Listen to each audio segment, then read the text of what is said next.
Hello everyone, I hope you all are well. So today we will discuss our July 15, 2023 newspaper, which is the Hindu. And this is the biggest news of today. Like our Chandrayaan 3 has been launched perfectly. So this is the biggest news as of today. So let's see more about it. So it has been launched by Mark 3. So the launching vehicle is Mark 3, LVM 3. So it should you should have to keep in mind for the examination point of view also. So like it's Mark 3. Okay. And the second launch pad is Satish Dhawan Space Center in Sriharikota. So yesterday on Friday at 2:35 p.m. It has been launched, and so you can see it's like looking really beautiful. And I hope we all hope it will be successful attempt, as we know the previous one was not successful. Okay.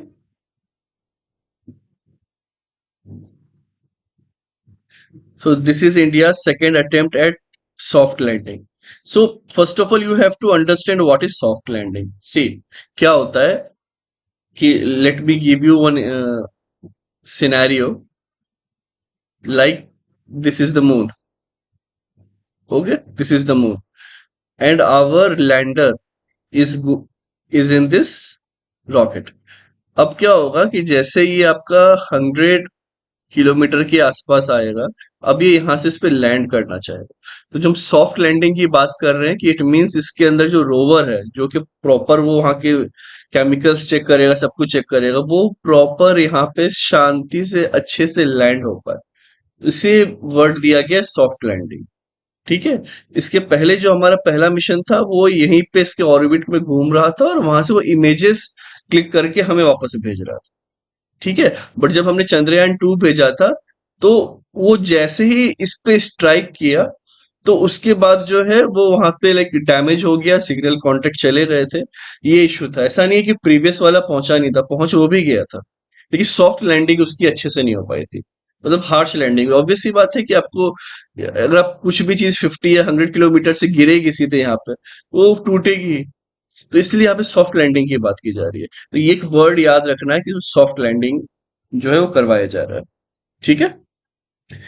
चलिए, इसके अलावा और क्या चीज है कि इसरो के जो चेयरमैन है एस सोमनाथ सेड कि ये जो नेक्स्ट 42 डेज है वो क्रूशियल है। तो इससे एक चीज और ये पता चल रहा है कि अराउंड 42 डेज बाद जो है हमारा चंद्रयान 3 वो मून के सरफेस पे होगा। ठीक है। इसमें और क्या क्या चीजें है, प्रोपल्सन है, मॉड्यूल है, द लैंडर मॉड्यूल है, एंड द रोवर है। ठीक है। अब जब हम लैंडर मॉड्यूल की बात करते हैं तो see, now again I am saying like this is your moon. Okay. And this rocket has rover and lander for you. So rover is what? So rover is nothing, it's a machine which will, with the help of rover, वो यहाँ पे जो है soft landing उसकी कराई जाएगी। तो जो रोवर होगा वो वहां के मतलब अब यहाँ की मिट्टी डिग करेगा और फिर उससे इंफॉर्मेशन देगा, वहां के क्लाइमेट का इंफॉर्मेशन देगा। लेकिन रोवर वहां पे पहुंचेगा कैसे? रॉकेट सीधे यहाँ पे नहीं उतरने वाला है। रॉकेट जो है यहाँ पे लगभग इसके 100 किलोमीटर जब तक पास नहीं आ जाता पेरीफेरी में, वो एक एलिप्टिकली यहाँ पे घूमता रहेगा। इस तरीके से जो है वो ऐसे घूमता रहेगा। अब मानिए ये 100 किलोमीटर का एक डिस्टेंस बचा है, ये आपका हो गया मून। ठीक है। तो ये यहाँ पे एक 100 किलोमीटर के आसपास का जब डिस्टेंस बचेगा तो यहाँ से जो आपका लैंडर मॉड्यूल है, ठीक है, तो वो यहाँ से इजेक्ट हो जाएगा इस आपके हमारे चंद्रयान 3 मिसाइल से। ठीक है। और फिर वो शांति से with the help of parachute and other things ये जो हमारे रोवर को वो लैंड करने में हेल्प करेगा। इसलिए लैंडर से समझ में आ गया होगा आपको कि वो लैंड करने में हेल्प करेगा और बाकी पूरा काम जो है हमारा रोवर करेगा। ठीक है। ये आगे जो इसका और एक्सप्लेनेशन अच्छे से है तो वो आपको पता चलेगा जब वो नेक्स्ट पेजेस में आएंगे। इसके बाद हमें एक चीज तो ये पता चली कि देखिए दिस अभी जो हमारा चंद्रयान है वो अभी कहाँ पे है, वो ईपीओ में है। What is EPO? That is your elliptical parking orbit. Okay, so this orbit closest approach to Earth was around 170 and farthest is 36,500 kilometer. So 36,500 kilometer also we known as geostationary satellite. जब हम एक orbit में डालते हैं, so this is the only distance, correct. यहाँ पे वही बात चल रही है कि the propulsor module will carry the lander containing the rover. जैसे मैंने आपको बताया जो लैंडर होगा वो मून पे लैंड करेगा, जो कि कंटेनिंग द रोवर, और बाकी फिर सारे काम जो है मून पे वो रोवर करेगा हमारे लिए। ठीक है। तो the module also carries instrument called spectro polarimeter of habitable planetary earth, that is shape. तो ये जो शेप है ये चंद्रयान से रिलेटेड है, ये हमें याद रखना। ओके, ठीक है, ये बहुत इंपॉर्टेंट है। हमारा कोई बॉडी शेप की बात नहीं हो रही है कि मोटे हैं पतले हैं या whatever, you know. They can give you example, okay, shape related to the nutrition under ministry of women and you know और चिल्ड, या फिर this is under the UNICEF और समथिंग। सो नो, जो shape है that is for your Chandrayaan 3। Okay, like spectropolarimeter of habitable planetary Earth. Okay, to study spectral emission coming from Earth. Again, this word is important, coming from Earth. They tell you, na, like emission coming from moon. Like we will say, okay, it's a Chandrayaan, so it will coming from moon. No, but it is studying the emission coming from Earth. Fine. So the lander can soft land at a specified lunar site. सो वो बात obvious सी बात है कि जो आपको मैंने बताया है अभी यहाँ पे। और ये एक चीज जो इंपॉर्टेंट है कि the rover will perform in situ chemical studies in the lunar surface as it moves around. Okay, जैसे मैंने कहा कि यही यहाँ पे आपको मिट्टी टिक करेगा, बाकी चीजें पता करेगा, मॉइस्चर है या नहीं वो चेक करेगा। तो ये सारा काम जो है हमारा ये रोवर करेगा।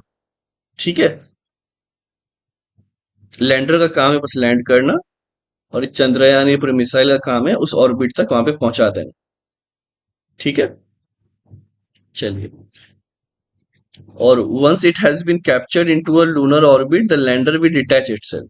ठीक है, तो यहीं पे जो मैं आपको जैसे बता रहा था कि जैसे इस लूनर ऑर्बिट के आसपास पहुंच जाएगा, ठीक है, तो इसके बाद क्या करेगा, लैंडर खुद को डिटैच करेगा और यहाँ पे इसकी सॉफ्ट लैंडिंग करवाएगा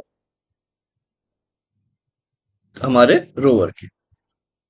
ठीक है, अभी कब एक्सपेक्टेड है, तो ये अराउंड आपका 23 अगस्त 5:47, अगर सब कुछ सही रहता है तो इसके आसपास, और जो कि ऑब्वियसली रहेगा, तो ये इसके आसपास जो है ये लैंड करेगा। तो ऑब्वियस सी बात है अगस्त का मंथ हमारे लिए और भी ज्यादा इंपॉर्टेंट है कि एक तो हमारा इंडिपेंडेंस डे आ जाता है 15 अगस्त, ऊपर से ये 23 अगस्त।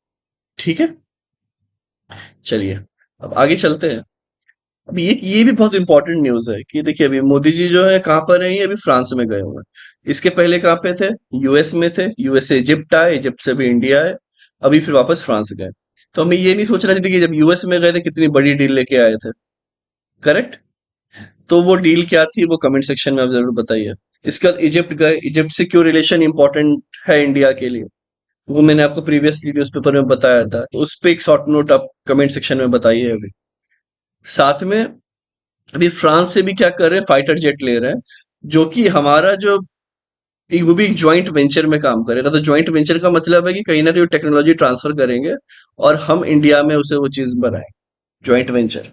ठीक है, तो इससे क्या होगा, हमारा जो मेक इन इंडिया मिशन है वो पूरा होगा। ठीक है, सेल्फ रिलायंट होंगे। तो ये काफी अच्छी चीज है कि सारी कंट्री अब एक तरीके से होड़ लगा रही है कि no please, you know, like they are saying कि okay take my technology, take my technology, and we are taking one of the best from entire world. अगर हम खुद की भी डेवलप कर रहे हैं, ऐसा नहीं है अगर आप सबको लगे कि अरे सर बस लिए जा रहे हैं लिए जा रहे हैं, नहीं, ऐसा ऐसा नहीं है, हम खुद डेवलप भी कर रहे हैं। ओके, सो ये किसके लिए ये किया जा रहा है कि compact air engine and also an engine for the Indian multi role helicopter. Okay. So being designed and developed by Hindustan aeronautical limited. So ये जिसमें ये फाइटर, इसमें जो भी अलग से एसेसरीज लगाने वाले हैं वो हमने ही बनाया है हिंदुस्तान एरोनॉटिकल लिमिटेड में। ठीक है। अब यहीं पे गवर्नमेंट का कहना है, ये देखिए जब आप मेंस आंसर भी कोट करते रहते हैं तो बहुत इंपॉर्टेंट हो जाता है कि bilateral talks between prime minister and Modi and French president क्या है, इमैनुअल मैक्रॉन। तो इनका क्या कहना है कि these ventures are in the line with the spirit of trust that prevail between India and France. तो ये लाइन जो है हम यूएस के लिए भी लिख सकते हैं, that is very generic and good line. So the lines which are the editor of the Hindu is really good. So that's why, as per the UPSC, we should, go for the Hindu newspaper because of its language. क्योंकि news तो हमें कहीं भी मिल जाएगी, ठीक है, but इतने अच्छे से प्रॉपर वे में कि आपको एक इंटरनेशनल रिलेशनशिप भी समझाए कि the venture are in line with the spirit of trust that prevail between India and France in the sharing and joint development of critical components and technology. तो यहाँ जो बात चली क्रिटिकल कंपोनेंट एंड टेक्नोलॉजी की बात चल रही है। Okay. Strong pillar of ties. तो ये सब जो चीजें हैं काफी इंपॉर्टेंट रहती है। इसके बाद आपको अगर आंसर्स लिखना है तो एक आप ये सिनेरियो पे लिख सकते हैं कि कहीं ना कहीं जो डेमोग्राफी है इंडिया और फ्रांस की सेम है, इश्यूज भी सेम है अभी जो आज के टाइम में जो करंट चल रहे हैं। ठीक है, तो क्या इश्यूज है वो भी आप बता सकते हैं कमेंट सेक्शन में। अब इसके बाद ये इश्यूज होते हैं और आप कभी भी किसी भी कंट्री का आंसर राइटिंग लिखें तो एक तो ये हो गया ऑब्वियस सी बात है, आप क्या टेक्नोलॉजी ये कर रहे हैं इससे रिलेशन पता चलता है। आपका नेट इंपोर्ट एंड एक्सपोर्ट क्या है उस कंट्री के साथ, उससे भी आपका एक हेल्थ पता चलता है ना कि फाइनेंशियल हेल्थ कैसा है आपके दो कंट्री के बीच में, हम क्या क्या इंपॉर्टेंस रखते हैं। ठीक है। इसके अलावा कोई और सिक्योरिटी टाइज तो नहीं है, वो है तो बहुत इंपॉर्टेंट होता है। ठीक है, कि हम काउंटर बैलेंस करना चाह रहे हैं किसी और पावर को। तो ये सब चीजें जो है काफी इंपॉर्टेंट होती है। या फिर फ्रांस जो है हमें ज्यादा फेवर करता है as compare to other European countries, तो हमें उस पर भी करना है। या फिर इस तरीके से जब आप लिखे आंसर्स तो वहाँ पे सब कुछ है, पॉलिटिकल एंगल आए, इकोनॉमिक का है, आपका सिक्योरिटी का एंगल है। ठीक है, और इंटरनेशनल रिलेशनशिप में सिक्योरिटी वर्ड का बहुत ज्यादा इंपॉर्टेंस होता है। ओके। चलिए, तो अभी जयशंकर ने जो है हमारे बहुत ही famous and talented foreign minister, तो उन्होंने वही अभी कहा है कि एलएसी पे जो है चाइना के टॉप डिप्लोमेट से बात की है, उनके इश्यूज पे डायरेक्ट बात की है। तो ये बहुत ज्यादा जरूरी है क्योंकि प्रेशर डालना चाइना पे बहुत जरूरी है। अदरवाइज ये 10 डैश लाइन बोलता है कि पूरा एशियन कंट्री के आसपास का समुद्र मेरा है। ठीक है। अब ये बताइएगा ये डैश लाइन जो मैंने बोली है वो क्या है। ठीक है। साथ में आपका ये हमारे सियाचिन पे कैप्चर चाह रहा है, ये हमारा अरुणाचल प्रदेश पे चाह रहा है। तो ये सब बातें जो है अब इंडिया टॉलरेट नहीं करेगा कि India again now it's major developing nation, और हमारी जो सॉवरेनिटी है वो उस पे कोई भी कुछ ये करेगा तो वी कैन टॉलरेट। तो हमें अगर अच्छा रिलेशन रखना है अपने पड़ोसी के साथ तो ऑब्वियस सी बात है कि आप अपनी कार की पार्किंग उनके एरिया में नहीं करेंगे, मीन्स कि वो एरिया हमारा है, ऐसा कुछ नहीं। ठीक है। तो वो उसी पे ये प्रॉपर आर्टिकल बात कर रहा है।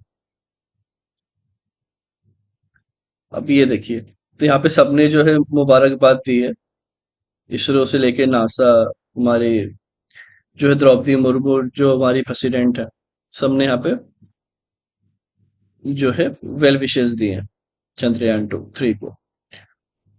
अब देखिए यहाँ पे जो है इससे एक ये भी बोला गया है कि चंद्रयान जिस तरीके से अच्छे से लॉन्च हो गया तो गगनयान जो है इसके बाद उस पे उसको भी एक बूस्ट मिलेगा। ठीक है। तो यहाँ पे वो हम व्हीकल की बात कर लेते हैं कि LV-M3 और M4 यूज हुआ है, जिसकी 43.5 मीटर हाइट थी और मास जो है अराउंड आपका 642 टन मास था। ठीक है। अब इसके बाद अगर मैं बात करूं, ये रोवर जो मैं आपको वहां पे समझा रहा था, लैंडर एंड रोवर, तो ये है आपका रोवर। आई होप क्लियर होगा। देखिए इसके चक्के हैं, ये से चलेगा, ये सोलर पैनल लगा हुआ है जिससे इसको एनर्जी मिलती रहेगी। मतलब आपको लगेगा सर वो तो वहां चला गया, एनर्जी कैसे मिलेगी? सोलर पैनल के थ्रू ऑब्वियसली सनलाइट तो पहुंचती है मून पे। और बाकी फिर यहाँ पे और ये खुलेगा इंस्ट्रूमेंट है इसके, तो टिक कर सकता है मिट्टी लेके यहीं पे ही पूरा प्रोसेस करके आपको सैंपल का रिजल्ट इंडिया भेज मतलब ना इसरो के पास भेज देगा। ठीक है।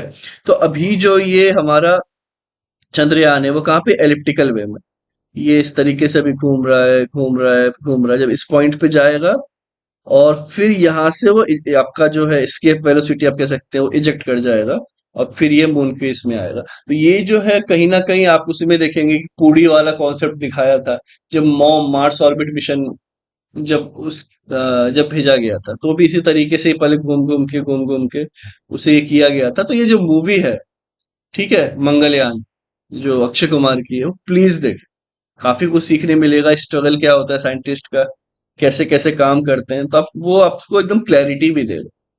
ठीक है, काफी अच्छी मूवी है, तो मैं रिक्वेस्ट करूंगा आप सबको, अगर नहीं देखी है तो देखें, और अगर देखा है तो ये पोर्शन एटलीस्ट फिर से आप देखें।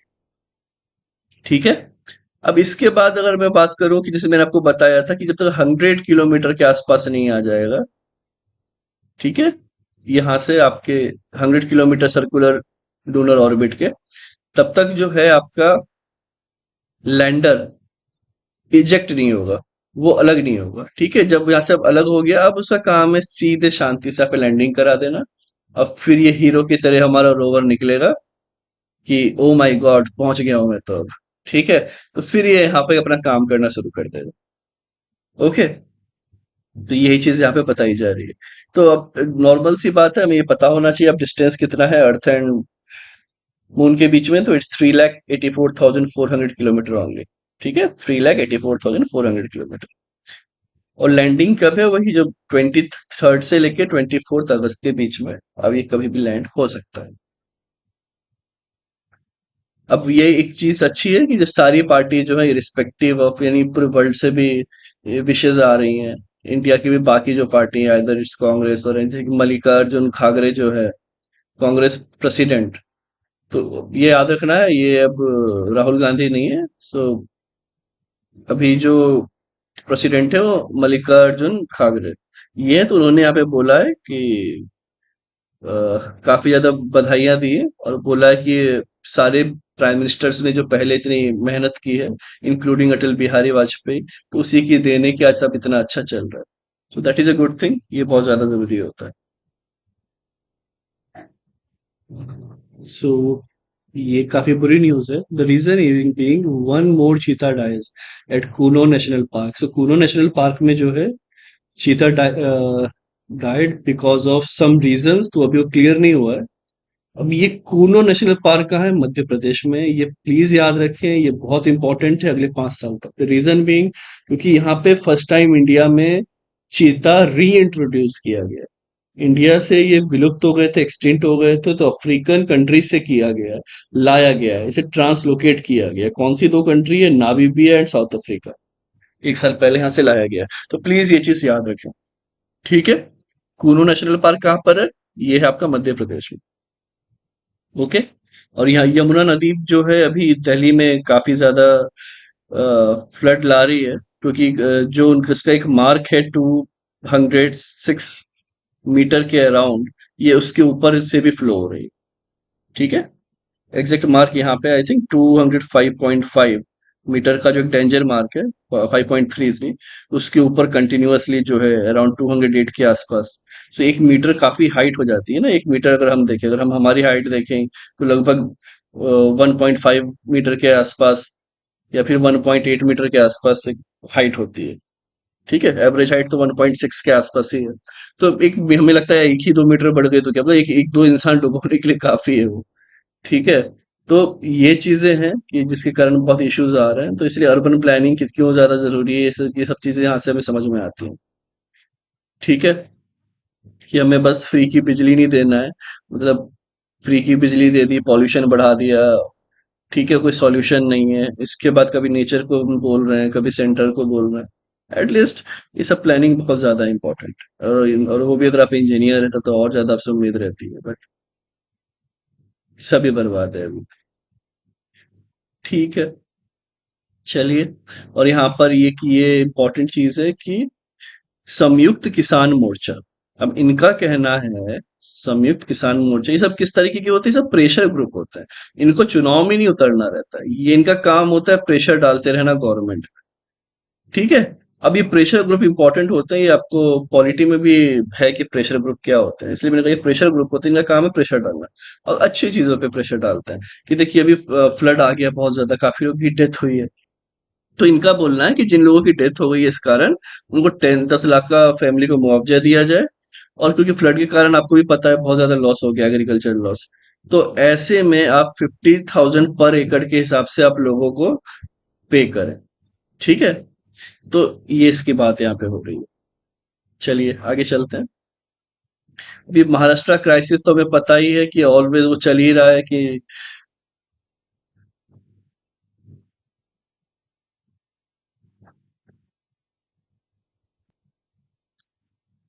महाराष्ट्र का जो पॉलिटिकल क्राइसिस है वो अभी चल ही रहा है कि किस तरीके से जो है यहाँ पर डिफेक्शन की बात चल रही है, क्योंकि एनसीपी जो पार्टी है, ठीक है, तो उसमें स्प्लिट हुआ है, तो उसी पे बात चल रही है क्या डिफेक्शन होगा नहीं होगा। क्योंकि कितने लोग गए हैं, अगर 2/3 से ज्यादा पार्टी टूट के अलग हो जाए, जैसे कि मैंने आपको पहले भी बताया है अच्छे से एक्सप्लेन करके, तो ऐसे में डिफेक्शन नहीं लगता। ठीक है, डिफेक्शन ये होता है कि दो चार लोग अगर मान लीजिए आपके पार्टी से अलग हो गए, आपके अगेंस्ट जाके, तो आप उस उन पे डिफेक्शन एंटी डिफेक्शन लगा के उन्हें पार्टी से बाहर कर सकते हैं और पार्टी टूटने से बचा सकते हैं।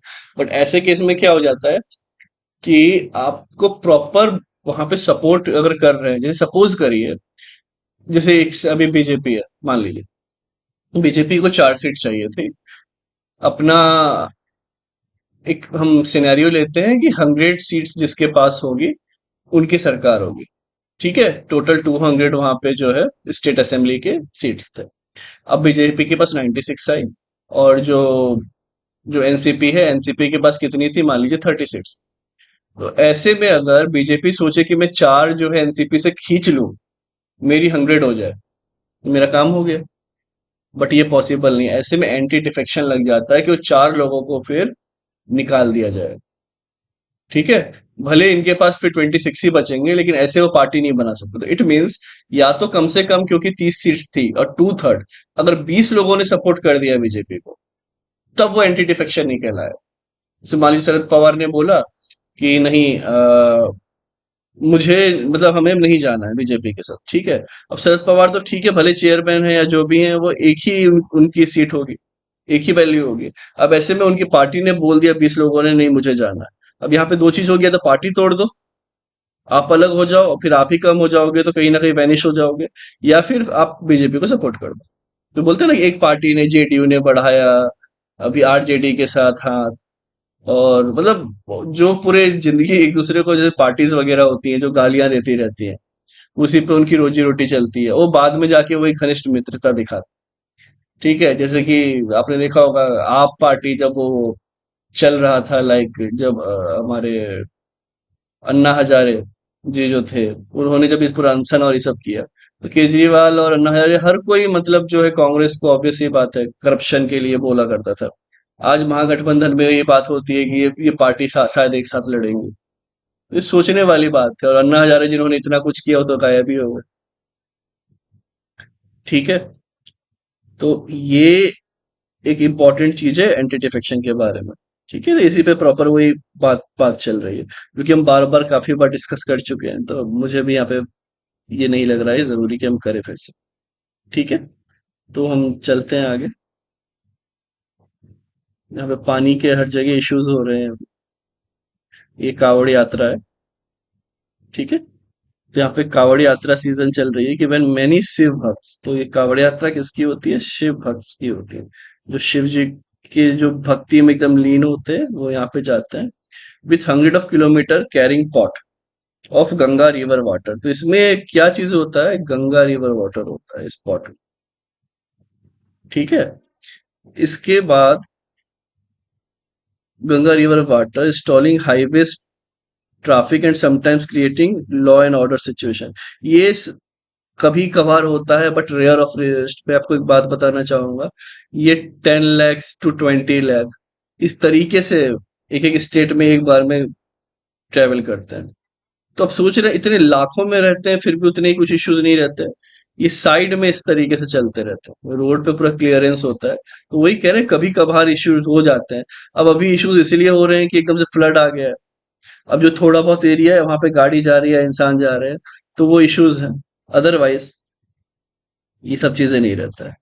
ठीक है, यहाँ पे वही बात चल रही है कि my son is just 10 month old and so I am proud that he is a part of Kanaur यात्रा।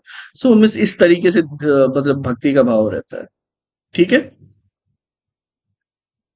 तो अब इसी जर्नी पे जो है ये प्रॉपर लिखा हुआ है, तो आपको बस ये तो पता चल गया कि शिव भक्त होते हैं, इसमें गंगा जल हुआ करता है। ठीक है। तो आप इस आपको और ज्यादा इन डेप्थ इसकी जानकारी चाहिए तो आप ये आर्टिकल जो है पढ़ सकते हैं। ओके, तो काफी बड़ा है।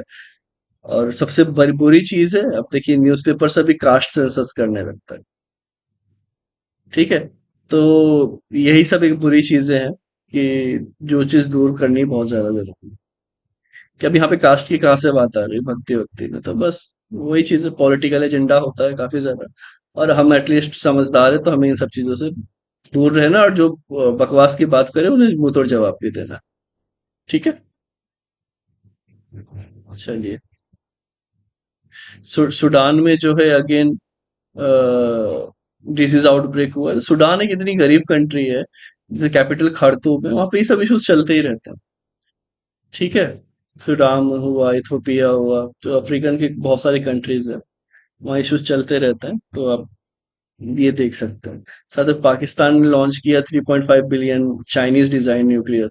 होप सो ब्लास्ट ना हो, क्योंकि चाइना से लोगों की जितनी नहीं फटती, चाइना के सामान से उतनी फटती है।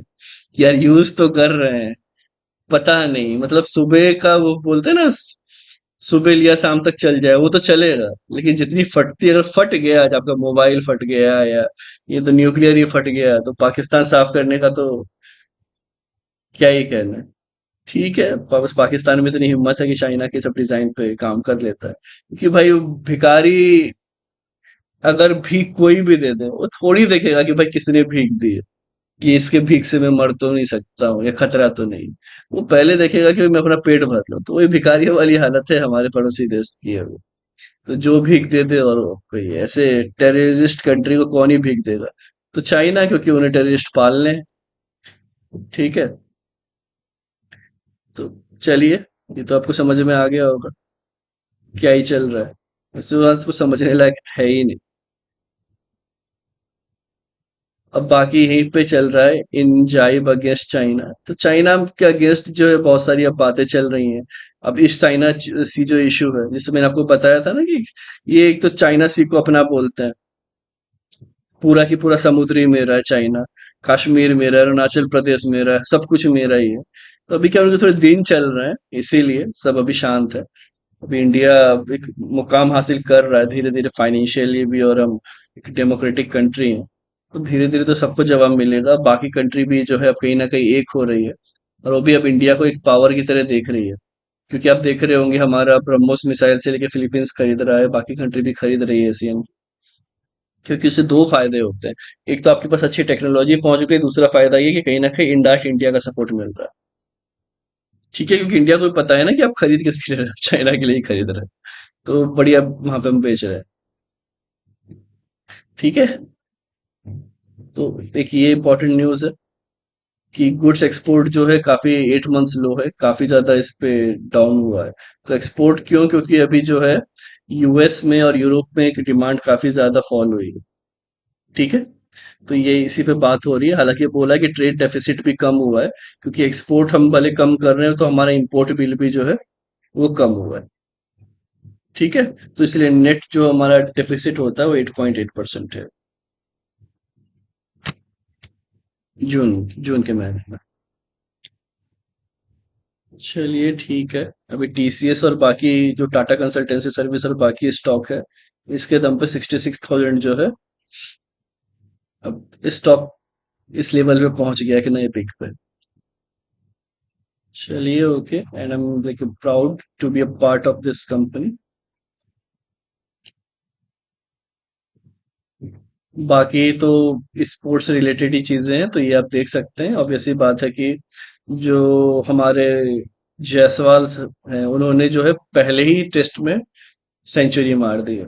तो वो एक इम्पोर्टेंट न्यूज है। ऑब्वियसली बात है, किसने जाके फॉरेन सॉइल में फर्स्ट में सेंचुरी मारी है टेस्ट, तो नाम है यशस्वी जायसवाल। ठीक है, चलिए। अब आज का न्यूज़पेपर यहीं खत्म करते हैं। हमें सुनील छेत्री के बारे में दिया हुआ है, और ऑब्वियसली बात है, अभी जो है सैफ फुटबॉल चैंपियनशिप के कारण हमने काफी ये सब चीज पे डिटेल्ड स्टडी की, तो ये जरूरत नहीं है, बट ये आपको सब मैं न्यूज़पेपर जो है टेलीग्राम ग्रुप पे दे दिया करूंगा, तो आप वहां से प्रॉपर स्टडी करें। ठीक है, तो टेलीग्राम के लिए आप जो है डिस्क्रिप्शन में आपको लिंक मिल जाएगी। आपको बस प्रतीक सौरभ यूपीएससी लिखना है, और वहां से आपको ये वैसे मिल जाएगा टेलीग्राम पे। और नहीं भी मिल रहा है तो आपको ये डिस्क्रिप्शन में इस वीडियो की लिंक है, वहां पे आपको मिल जाएगा, वहां से आप ज्वाइन कर सकते हैं। ठीक है, ओके, चलिए, जय हिंद।